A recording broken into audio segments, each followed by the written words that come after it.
So in the last two classes, we talked about several factors that could affect our capital structure decision, and one of them was market signaling. So let me quickly explain what will be the effect of market signaling by using an example. So, yes. Sorry, when I started learning, I have a question. I probably already did say something about it, but like when someone wears a star, what does that mean? Like behind something? Oh, okay. So in the previous, that's chapter 2, right? Yeah. So in chapter 2, lecture notes, I pointed stars or asterisk, which means that you don't have to study the definition if you are not interested. So those are not covered during the class because they are not the major measures, but you can study from the textbook if you are interested in, and they have useful reasons of their existence. So maybe it will be better if you are going to use them in the reality. Anyway, let me come back to this example, market signaling. So let's assume that we have two imaginary firms, and good incorporated and bad incorporated. So we have good firm and the bad firm. But the problem is we have an information asymmetry. So actually, investors do not know which one is good and which one is bad. However, both of the firms know their status, and investors only know, they can only figure out the average quality as a common knowledge. And these two firms, each of them requires financing of $100 million. And that this table explains their status, financial performance. So this is the current value of their firm. So good firm is really good. So its firm value is very large. It's 3 times compared to bad. And bad firm value is only $50 million. But each investor do not distinguish between good and bad because they don't know which one is good and which one is bad. So they only know the average as $100 million. And each company requires an investment of $100 million for their new project. And good is better at the same time. So if they invest $100 million, they are expected that they will have $120 million. So they can have expected return of $20 million. So if they invest, after the investment, their expected firm value will be the current firm value plus the investment plus their return. So it will be 270. However, bad firm is not that good. So after the investment, its expected firm value is 50 plus 100 plus 10, which is only 160. And keeping that in mind, let me go further. So let's further assume that, yes? I just don't understand why we have to calculate the average between the two. These two distinct firms, why would they do an average between them? So it's like, okay. So let's think about our midterm exam as an example. So all of you are going to take the midterm exam. But I cannot, right now, at this moment, I cannot precisely say that you will get what points from the midterm exam because it doesn't happen yet, right? But I can guess that on average, you are going to have 15 points out of 30 points, right? So that's the expectation. Yes, so that's what investors think because they will either choose good or bad as their investment. So they will eventually expect that the average is the expected value for this moment. Yes. Yes. So they decided to go stock market and to raise equity capital of $100 million, and then because they don't know which company they invest, they are going to think about the average value they can have. So the final firm value on average will be $250 million. However, the new investors put $100 million. So among the $250 million, the portion that the new investors contributed to the firm is $100 million. So the investors' ownership should be calculated as 100 over 215, which is 46.5% approximately. And then there are two groups of investors. The existing shareholders, the shareholders who were already shareholders of the firm, and new investors. So contrary to the new investors, the new shareholders, the existing shareholders' ownership should be the rest of 100%. So it should be 53% approximately, which is 100% minus 46%. And then let's think about the case of the good firm. So if you are a manager of a good firm, you are going to think in this way. So you have two choices. First, you raise capital and you invest. Second, you do nothing. So think about the first option. So you raise capital and invest, and then the value that your firm's value will be precisely 270. Therefore,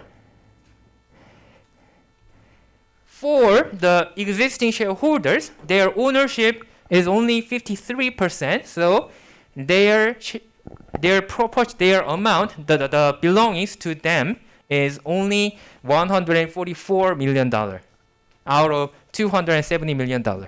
However, if they choose not to invest and do nothing, and they don't have to raise capital, so there is no dilution, so their ownership is 100%. Therefore, although the firm value is lower because they didn't invest, however, they can get everything out of the firm. Therefore, the existing shareholders' wealth should be $150 million. And then, by comparing these two, you can get a conclusion that for the existing shareholders, it is better not to invest. It is better not to raise equity capital because actually doing nothing gives them a much larger wealth, but actually it shrinks when they choose to raise capital and invest. And for the bad firm, they also have two choices, and think about them. So if they choose to invest and their final firm value should be 160, although it is smaller than the good firm's case, but it is also larger than the current value of the firm, and their proportion of their ownership is 53%. So the existing shareholders can get $85 million approximately. And then if they give up the investment and they do not raise capital, then they can have everything, but the current firm value is only $50 million, so they can get only $50 million. So by comparing these two, it is better for the existing shareholders to choose raising capital and to investing. So therefore, we have two different choices for two different firms. First, if your firm is good, then you will give up raising equity. You will not raise equity capital. But on the other hand, if your firm is bad, then you are going to raise equity capital. And it can be a signal for the investors in the stock market, because if one of two firms raise capital, it must be the bad firm, not the good firm. Because if you were a good firm, then you would give up, but they obviously chose to raise capital, so it must be bad. And secondly, if one of the two firms gave up, then it must be good firm. So we have two different strategies for two different firms. If your firm is in a good status, then you are not going to raise equity capital. But if your firm is in a bad status, then you are going to raise equity capital from the stock market. And that's called the market signaling, which This is because as an investor, you can guess the performance or the quality of the firm by taking a look at the capital structure of the firm.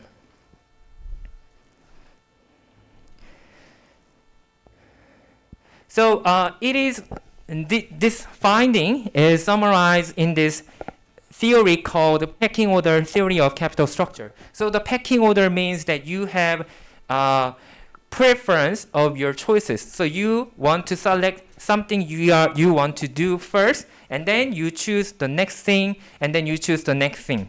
So the pecking order theory states that there are orders in your capital structure choice. So whenever possible, you are not going to raise capital in any form.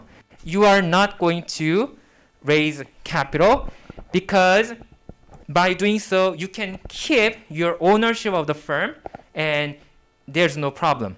However, if you feel that your firm needs money, then you are going to rely on the debt financing because there is no disadvantage. However, as the last resort, as the final solution, you may go to the equity financing when the debt financing is not available for your firm. Right. So that's the meaning of the market signaling, and we are going to think about two different factors that can affect your capital structure. Yes. If they raise equity capital, if they try to raise this, does that mean it's because they cannot make the loan also? Yes, that's right. So generally in the reality, sometimes firms try to have a seasoned equity offering in the stock market, which means this is not the first time, but this is second time or the third time they raise equity capital. This is contrary to the IPO, initial public offering. And in any case of the seasoned equity offering, the stock market crashes because everyone knows that now there must be a reason of raising equity capital, and usually it is bad. Yes. So they are out of the money and they cannot borrow money from the bank, and then they go to the seasoned equity offering. Yes. And another factor that can affect your capital structure decision is the management incentive. So there is a terminology called free cash flow. The free cash flow is the cash flow. However, it is the operating cash flow after you deduct everything you need to do. For example, taxes, interest, and dividends, everything. So this is the abundant cash flows in your firm. And the problem is, when you have abundant cash flow, the free cash flow in your firm, managers often try to do something with the money because they have enough cash, and usually it goes wrong. So often, for example, they can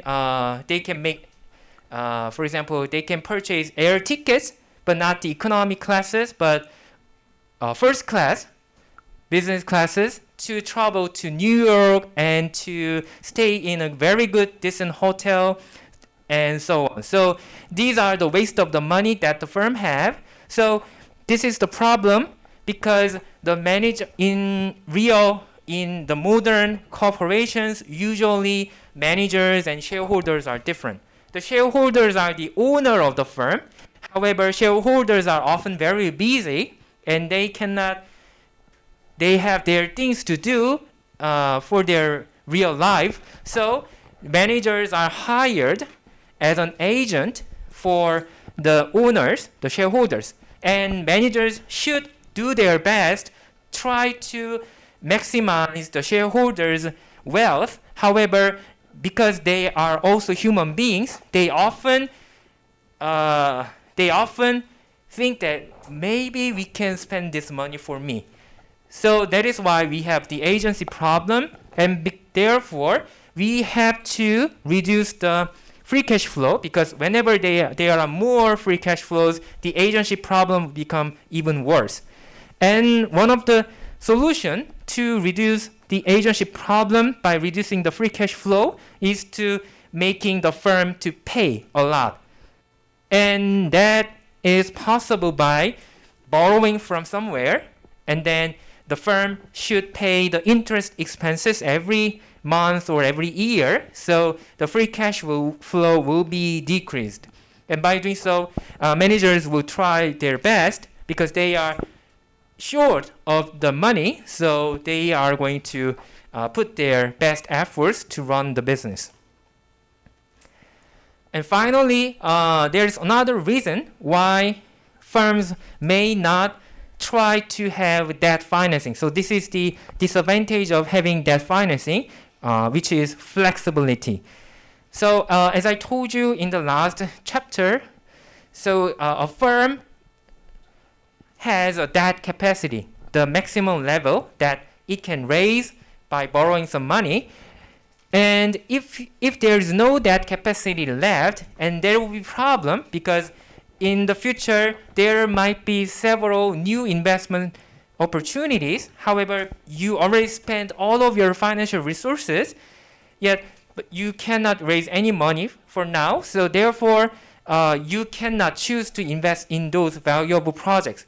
And that's critical for the firm for the survival in the future. Therefore, it is better to keep the debt capacity, and by doing so, the firm can raise money whenever they need in the future. So that's why, although they can raise, for example, $1 million, they can borrow from bank, but they do not choose to get the money out of the bank right now, but rather they make a promise with the bank, and then later, if they come to an agreement with the bank, like if I need the money, then I'm going to ask you, and then you must answer for my request. So that is the how it works for the firms in reality. So I selected two firms. One is in the Korean market, and the other one is in the US market. And let me start with the Coupang. So I guess that you already heard of this name because I have used the financial statements of the Coupang in chapter 3. So that is why actually I chose why I chose Coupang in chapter 3.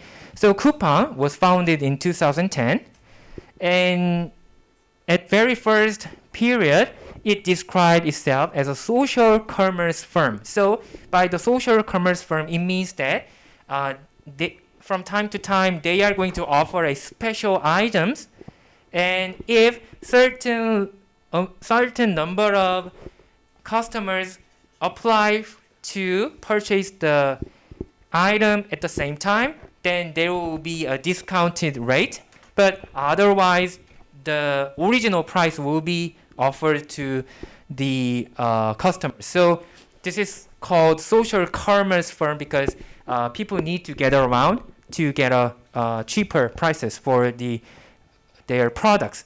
But they eventually started to follow the Amazon's business model, so they eventually became a open market firm where some small businesses can come enlist in the market and they can sell their products. And even Coupang will sometimes promote several items or products or services. So they started to follow the Amazon in Korea, and they began aggressive expansion. They invested a lot, and they offered a very cheaper prices compared to their competitors in Korean market. And this is called predatory pricing because they are even losing money, but they are offering lower prices to the customers. And the reason is because if they beat their customers, and if they beat their competitors, and if the competitors cannot afford the same prices, then eventually competitors will be kicked out of the market. So all market share will belong to the Coupang. And then they can slowly start to set their prices higher and higher so that they can earn a lot in the future. And they initiated to differentiate their services from their competitors. They initiated so-called rocket delivery, and by the customers who are using the rocket delivery was able to get the products even before tomorrow. So if you order your product in the afternoon, then your product will be delivered in the dawn, so that in the morning tomorrow you can wake up and take your product, or even you can get the product even on the same day if you pay some premium. So by using this rocket delivery services, it dramatically expanded its market share. And one of the benefits for them was that actually we had COVID-19, so people were locked in their houses, and they were not able to go to the shop or the malls, so they had to order online.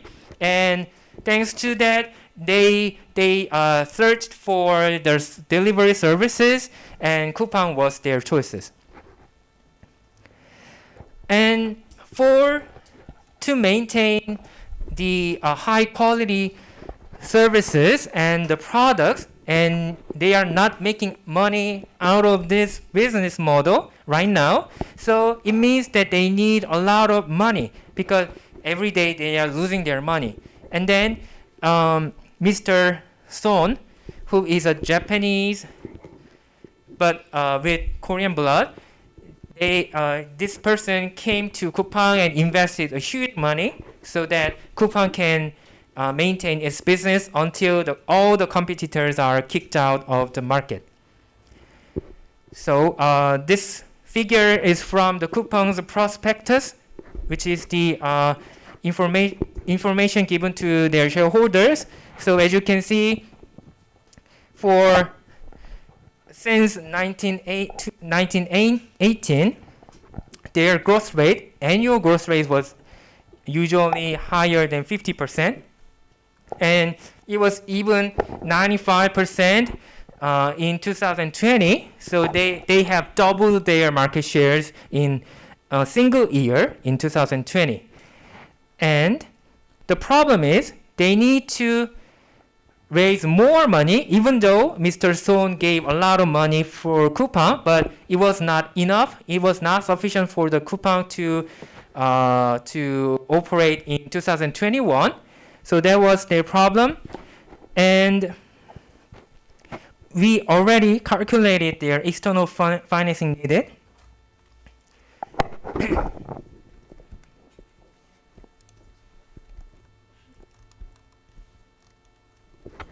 So this was my calculation in the Excel file I gave you in chapter 3. And this is the external funding needed by Coupang in 2021. So this is in dollars of thousand. So it is $2.7 billion in our calculation. And considering that this is only based on the facts which is known to the public, it means that actually insiders will guess that they would need a lot more. So we can guess that Coupang required at least $3 billion to maintain its growth in 2021. And this is so huge, so they were not able to borrow this huge money from banks or other financial institutions. And their only choice was to go public, listed in the stock market. So their choice was to have initial public offering for them. And there might be no choices left for usual firms. However, for Coupang's case, one thing was special because they had to choose which exchange they are going to be listed. So their natural choice was obviously Korean exchange, which is the Korean stock exchange market, the unique player in Korea, because they are operating in the Korean market. But they had another alternative option, which was to go to the New York Stock Exchange, because they believed that maybe it could be better for them. So let me think about several reasons why they hesitated to go to the Korean stock market. So there have been several issues, 3 issues I'm going to announce. First, the IPO process and the valuation in Korea was not favorable for the Coupang. And second, the expected amount of funds that could be raised by the Korean IPO was limited. And lastly, Coupang had its own problem, which is their governance structure. So I'm going to talk about each by each. First, there was an IPO process problem. So before 2022, before this year, Korean exchange had more strict rules regarding an IPO of a firm in Korea. For example, there are several exceptions. However, generally, they require that this firm is profitable and this firm is stabilized. So it requires that sales exceed a certain level, and at the same time, they requires that they have sufficient equity capital. And also, they requires that they are profitable, so earnings before taxes must exceed a certain level. And at the same time, for the last year, the ROE, return on equity, should be higher than the 5%. So there are exceptions. So some conditions does not need to be met if others are good. However, in the case of the Coupang, it was not possible because, as you can see, they are suffering a lot of losses from their operations. So people thought that Coupang would not be able to pass those examinations. They were not able to meet the requirements. And even if Coupang was able to do, then another problem arises because now after this process, the financiers, the security firms and the investment banks will come and they will assess the firm's value. And usually in Korea, those estimation or the expectation about the firm's value is based on a operational measure such as the PE ratio. So PE ratio assumes that at least you have a positive earnings, positive net income. So actually Coupang has a negative earnings. It means that Coupang's firm value is currently estimated as 0. So there is nothing left for the shareholders. So it is not possible for the Coupang to raise sufficient money from the Korean market. Second, even they pass those criteria and they are valued well, but another problem arises because before 2022, in 2021, if you add all of the firms' market capitalization in Korea, then it should be something like 400 trillion Korean won. However, at the time, Coupang, the single company's value was expected to exceed $50 trillion, which means 50 trillion Korean won, which is $35 billion in United States dollar. So it means that actually Coupang takes 1 out of 8 economy of the Korea, which is nonsense. So basically what this means is that Korean stock market is too small compared to the Coupang's size. So even though Coupang would be able to list it in the Korean market, maybe there are lack of investors that can put a lot of money to Coupang. So the funds that they can raise from the Korean market is restricted. And the final problem is their governance. So ironically, Korea has a lot of governance issues in the existing firms. We have a problem arising from the so-called 재벌. So the Jebol means a business conglomerate like Samsung, LG, and SK. And these are the largest corporations in Korea, and they are on every sectors. And actually, there is a problem because the Jebol families, even though they have small number of shares, they can control the entire corporations. So the minority shareholders are taking the damage from their actions. So ironically, Korean stock market emphasizes the role of the governance, and the governance means that the firm is transparent and the firm is doing their actions really for their shareholders. And actually, this governance is one of the three factors which is emphasized these days, which is the ESG. So the ESG, the term ESG means environment, society, and the governance. So this is for the firm must be prepared for the changing environment for our future, and it must contribute to our society, and at the same time it must be transparent for the shareholders. So these three are one of the most important factors nowadays. And governance, the Coupang's governance was not that great. So one issue is that in Korea, we do not allow dual class shares. The dual class shares means something like this. In certain cases, a firm can have two different types of shares. One is called Class A shares, and it may have one vote per share. So it is often called public shares because it is the only shares that public investor can have, and it is also called as inferior shares because it is not that have good voting powers compared to the next thing I'm going to explain. And the Class B shares are with 10 votes or 20 votes or even 30 votes per share. So if you have one Class A share and your friend has a Class B share, then your friend can make a decision because he has more voting powers.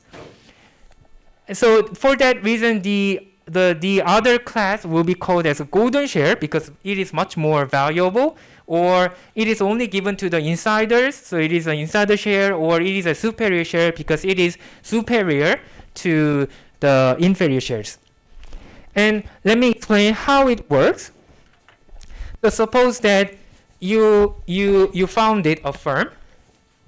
So you are a founder, and the firm has 1,000 shares in total. And because you started with 100 shares, and then you received some investment from the venture capitalist and other financiers, so others have 900 shares. So therefore, if you have a one share, one vote principle, it means that your ownership is only 100 over 1,000, the number of shares you have over the total number of shares. So you have 10% shares. Therefore, if others are not agreeing on your position, then you cannot run the business. Or even you will be kicked out of your own firm because when others think that you are not compatible. So that's the problem for the founder. So by adopting a dual class shares, he or she can solve this issue and say that for this founder, each of the share has 10 votes.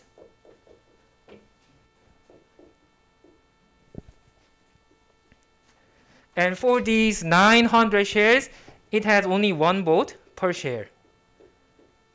And then, even though the number of shares you are having is only 10%, but you can effectively control the company because now the voting power will be calculated as this. So you have 100 shares, but each of the shares has 10 votes.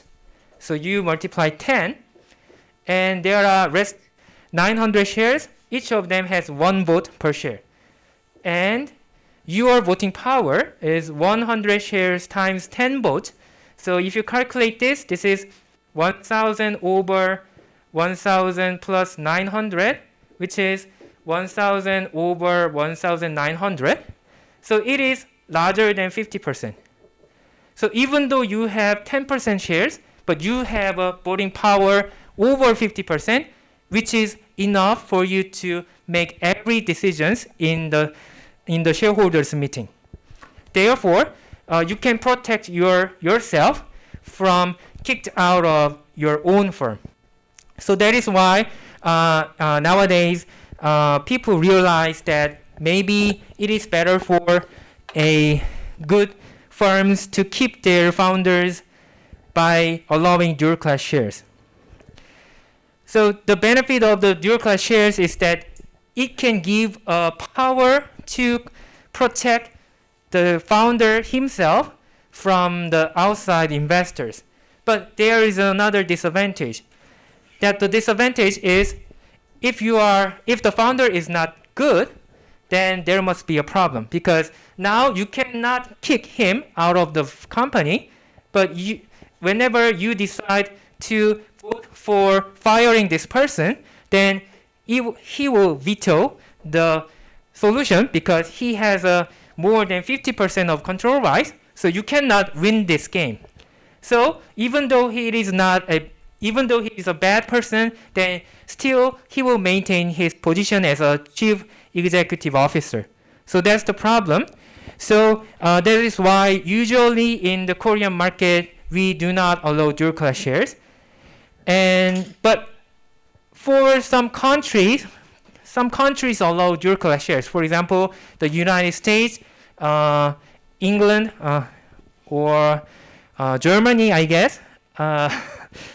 Yeah. So there are certain countries that allow dual class shares, and from the point of view of the Coupang, it was the problem in Korea because the founder Bum-seok Kim, he was the founder, but he only had 2% of the total shares because he already received a lot of investment from the venture capitalists.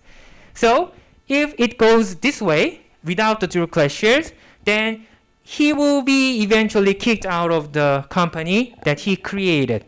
So he wanted to have different result, and their choice was to have dual class shares in Coupang, and that is why they didn't want to go to the Korean exchange, but they went to the New York Stock Exchange. So in New York, they allow some firms without profit. Some firms without profits can be listed in the New York Stock Exchange. As an example, we have Tesla listed 10 years ago. Tesla at the time, it was not making money, but New York Stock Exchange allowed it to be listed, and now it is a great company. Similarly, they believe that maybe this is just a choice of the investors, so they can allow whatever they want. So if things go well, then they can enjoy the benefit, but if things go wrong, then they have to pay for their wrong choices. So that is how it works in New York Stock Exchange.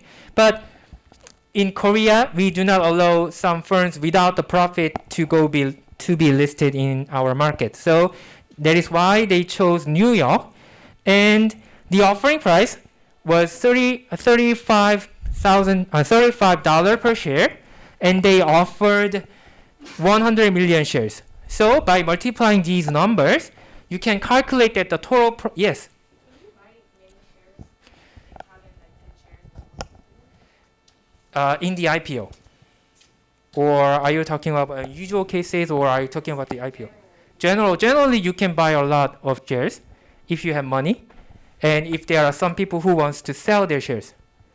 Yes, but usually in the IPO, the competition is so harsh, so maybe you will not be able to get the exact number of shares that you want.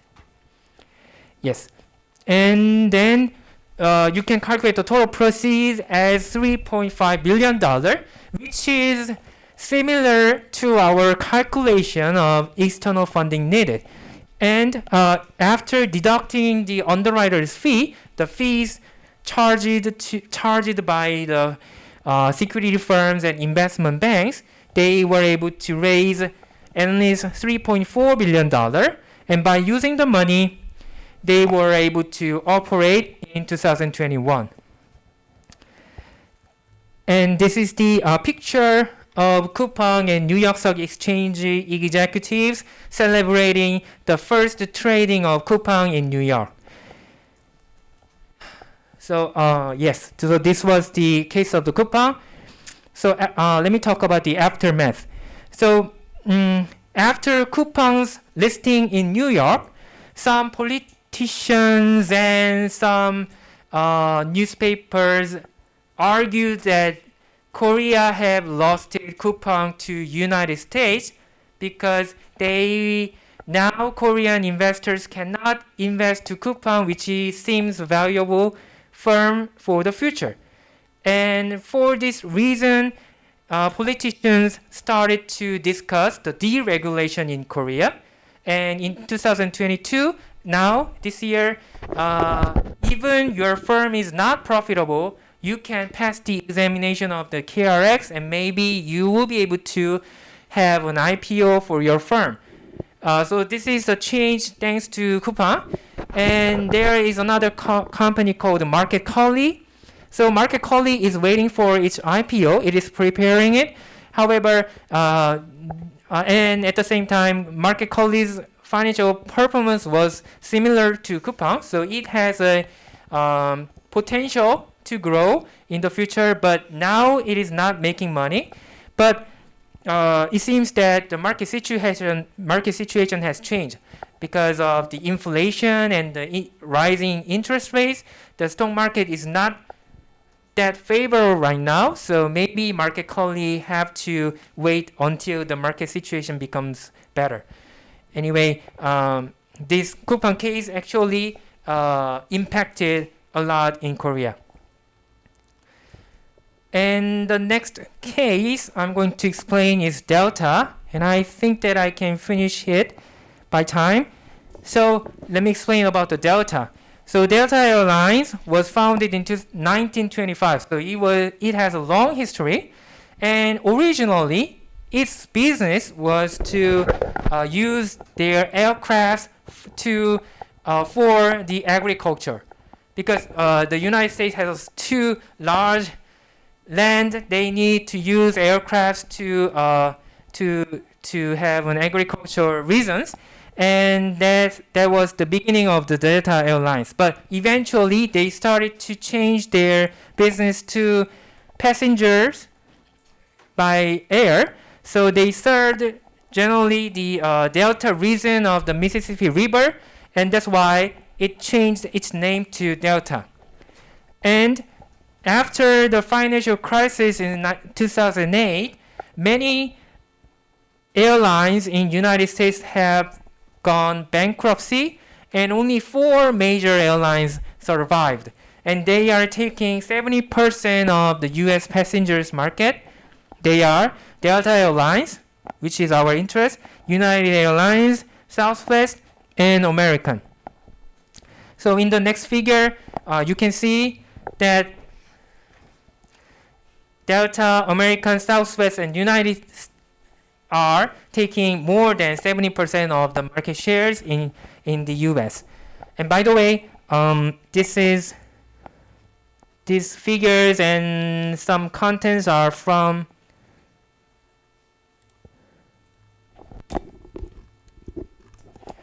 the Harvard Business School case. So I paid for this case, believing that you are better than the Harvard student.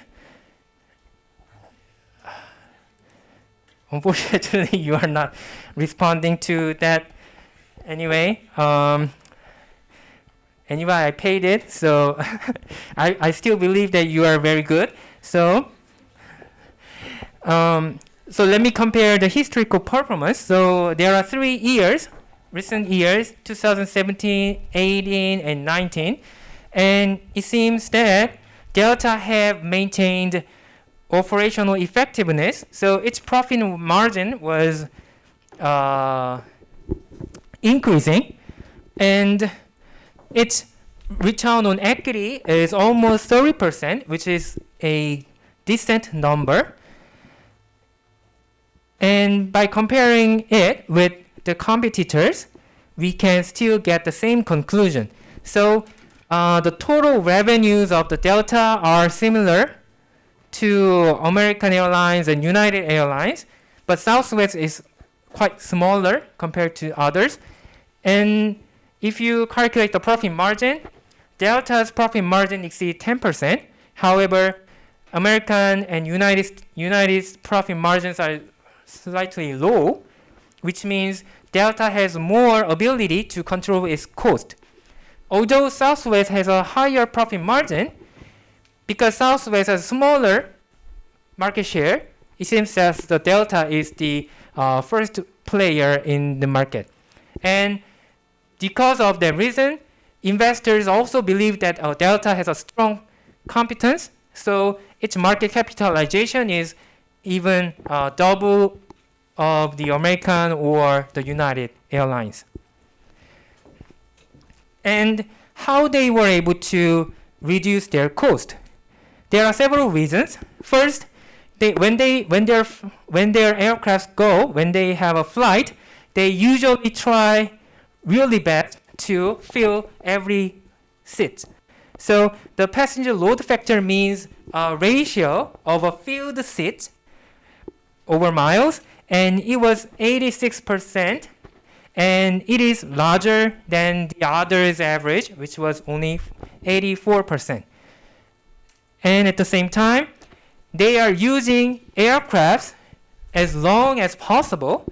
So eventually, if you have a flight with Delta, then you might be able to experience a very new aircraft sometimes, but usually you are going to experience a very old aircraft. So maybe you are going to worry about the aircraft itself, maybe whether it crashes or not.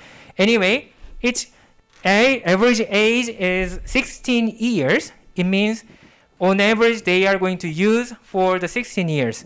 And this is the average, which means there are even older aircrafts that are used by the Delta. So they don't have to purchase additional aircrafts. So that's why they were able to reduce their cost. And also, in the air travel industry, there are many jobs, and you need pilots, you need stewardess, and also you need some people who work on the airport or in the gates or in the everywhere. So there are a lot of employees. However, for some reason, Delta was able to maintain a lower unionization rate, which is lower than 20%. However, it is very extremely low number if you compare this number with 3 other competitors' average, which is higher than 80%. So lower union means you don't have to negotiate much with the unions. So maybe you will be able to set the payments, payrolls lower compared to your competitors. And another expenses that you have to take care is the oil. So jet fuels are the oils, and it fluctuates depending on the global economic situation. So they wanted to hedge. They wanted to overcome this uncertainty. So they eventually purchased an oil refinery, and they used the jet fuel coming out of this oil refinery. So by having an oil refinery, they were able to stabilize their fuel cost, and their fuel expenses was on average $2.02 per gallon, but competitors were paying more, like $2.07. So it seems very small if you compare just 1 gallon. However, they are using tons of gallons simultaneously, so it will be extremely larger. It will become extremely larger if you think about the aggregate usage of the fuels.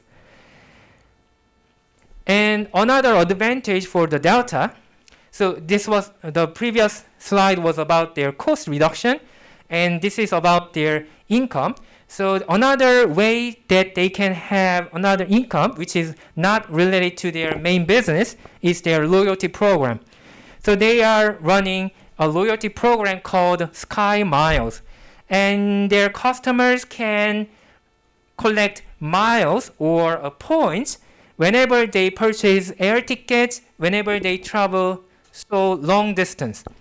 And each customer can redeem 100 points as a $1, and they can use this mileage when they try to purchase air tickets in the future, or they upgrade their seat from economy to business. And in the United States, one of the biggest credit card company is American Express, which is Amex in short. So Amex offer Delta co-branded credit cards. So they have a partnership with Delta, and they issue the Delta credit cards to their customers. And whenever these credit card users spend some money by using their credit cards, they will earn the mileage for the Sky Miles program. And one benefit for this partnership for the Delta is that Delta can charge each dollar or each point Amex make, and they can have this as an income. So whenever Amex customer uses their credit card, Amex have to pay for the Delta, and that create a huge other revenue, which is not passenger and cargo revenue. So the next graph summarizes the contribution from Amex to the Delta. So in 10 years, it had become 4 times larger. So as you can see, Delta was earning a lot by using the Amex partnership. However, Delta had met a crisis, which we all know, COVID-19 shock. So in 2020 January, the World Health Organization released its first advice on a new coronavirus, and shortly after that, it identified a virus called COVID-19, and on March 11, WHO formally declared a global pandemic due to COVID-19. And as a result, governments around the world started to close their borders and started to restrict air travels, which means there will be no passengers for the Delta. Obviously, it created a huge shock for the Delta. So this is the United States passenger, and as you can see, the number has even similar to become 0. So there was no one who was trying to use the air travel at the time. And as you can guess, Delta will lose a lot of money because even though there is no passenger, they have to maintain their air routes, and at the same time they have to maintain their aircrafts, they have to maintain their airports and gatekeepers. So they are spending a lot of money every day, even though there is no profit coming out of the business. So it was calculated that on March, from March to June, Delta was losing $100 million per day. And you can calculate that if it goes long, then eventually Delta will bankrupt it. So Delta started to reduce cost more by parking half of its fleet in storage facilities. So they just declared that they are not going to use those half of the aircrafts anymore. Which amounts to 600 aircrafts. And at the same time, they retired older jets because older jets require more higher maintenance cost. And they delayed the delivery of the new aircraft because they think that this is not necessary for this moment. So by doing so, they were able to reduce the maintenance cost for the aircraft. And at the same time, another thing they try is to reduce the payroll. So they have to pay for their employees. And that was the problem because they had like 80,000 employees around the world. And they ask whether they are going to have a voluntary departure or early retirements. And by doing so, they were able to cut 17,000 employees. And at the same time, they let almost 37,000 employees to have unpaid leaves forever. So by doing so, they were able to reduce the payroll to half of its original value. And U.S. government started to move, so they quickly passed a law called the CARES Act, which is a shortened name for Coronavirus Aid Relief and Economic Stability. So this is for the firms who are in trouble because of the COVID-19. So U.S. government started to pay for the delta when they have to pay for their employees. Although, despite of these attempts, still Delta needed a lot of money because they were every day losing money. So the management team suggested they will require at least $6 billion to survive for the half of the year in 2020. So from July to December. And Delta had to choose where to borrow, where to get the money. And they had two options. Obviously, they can raise common stock equity, so they can go to the stock market, or they can borrow. So let me think about raising common stock. Other competitors already chose this option. For example, Southwest raised $2.2 billion from the stock market. But from the point of view of the managers in Delta, it seemed quite unreasonable because the market situation was not favorable for the Delta. So Delta was well performing before the crisis, so therefore Delta's stock price was higher. And before the crisis, the stock price was around $55 to $60 per share. However, due to the COVID-19, now it was only 25 or 35. So it is only the half of the original stock price. So it means that if you want to raise the same amount of money, then the number of shares you have to issue will be doubled. Because for each share, you will get a half of the money. So this is the Delta's stock prices for this period. And as you can see, before the crisis, the stock price was higher compared to an average in the United States market, but it crashed immediately after the COVID-19 shock. So it is not a good time to raise money from the stock market. And their only choice is to borrow, but the problem is whether lenders would agree on it. So lenders are generally the banks or other financial institutions, and they are very conservative. And they are considering giving the money to the aircraft industry, which seems quite shocked due to the COVID-19. So there is no guarantee that they would be able to get the money back. So they require some collateral. They require some assets that can be paid instead of the money they gave. So we need to find the collateral from the Delta's asset, and several things are in our mind. First, aircrafts themselves. Aircrafts are fixed assets, so it is tangible. So you can easily measure the value of its value. And it was $6 or $7 billion at the time. Another thing that Delta can offer is the right that they have over the airports and the governments and other countries. So they have some intangible assets such as landing rights to some airports or using a priority airport gate whenever they have a flight or departure or arrival.